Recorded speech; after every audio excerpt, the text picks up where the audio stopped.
My name is Jyl Bonaguro, and I'm a practicing and exhibiting visual artist. I've sculpted in snow for the last couple of years. This will be my third year now. We have a series of people on the team, 4 total, that all have experience sculpting, but not in snow and not at a scale. So when I was called on to join the team, they wanted me to help lead it because of my experience in snow and sculpting. It first starts with what's called a maquette, which begins with an idea.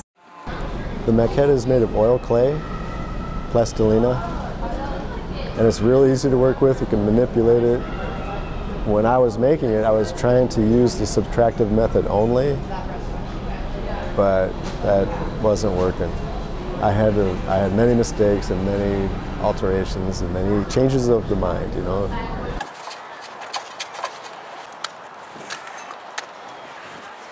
I'm hacking away with an axe. One of the ways to cut off huge chunks of snow is to get outside of the mindset that this is that lovely, fluffy, pretty stuff that falls and we all go, oh, it's so beautiful outside. So far my role has been shoveling snow. I'm adapting well.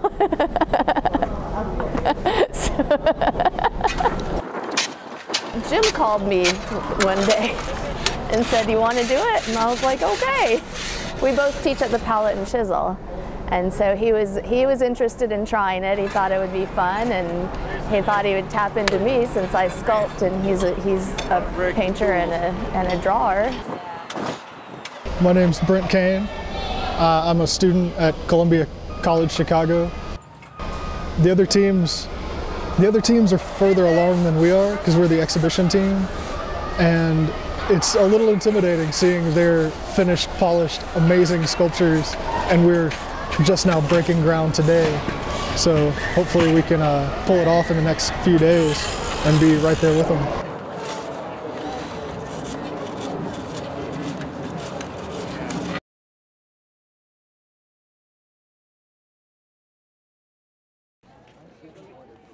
We're just an exhibition team.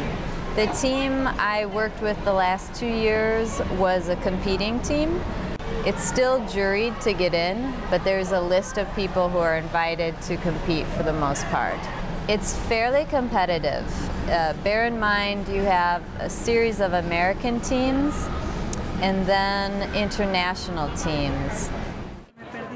Jyl is the only one on our team with any experience in snow sculpting and subtractive sculpting method, where you're just taking material away, you're not adding. The wings are so heavy that if you're not careful, you could completely weaken the structure. That piece over there, the wing fell down. You have to be very, very careful. So the last thing you want is for the exhibition sculpture to fall down. That would suck. I made that saw, and I think that's part of the identity of Captain that I took on. I didn't think anybody was going to be at home making any tools. Cut it up the middle, and there were 3 pieces. We just screwed them right into the board, a little distance apart.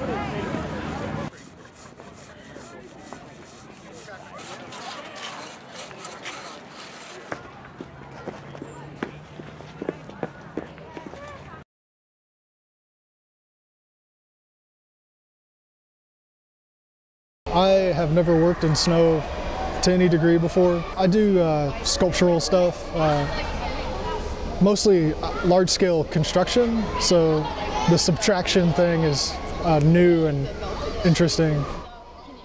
Normally I work in clay or wax.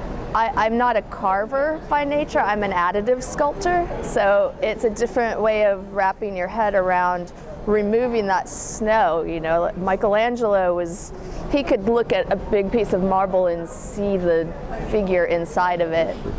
What we're trying to do is give people experience in block snow sculpting. It's a good time. Nowadays, you can't just walk around and see, 20 sculptures that are 10 feet tall that are going to melt next week, for example. It's very transitory, and that's what makes it magical.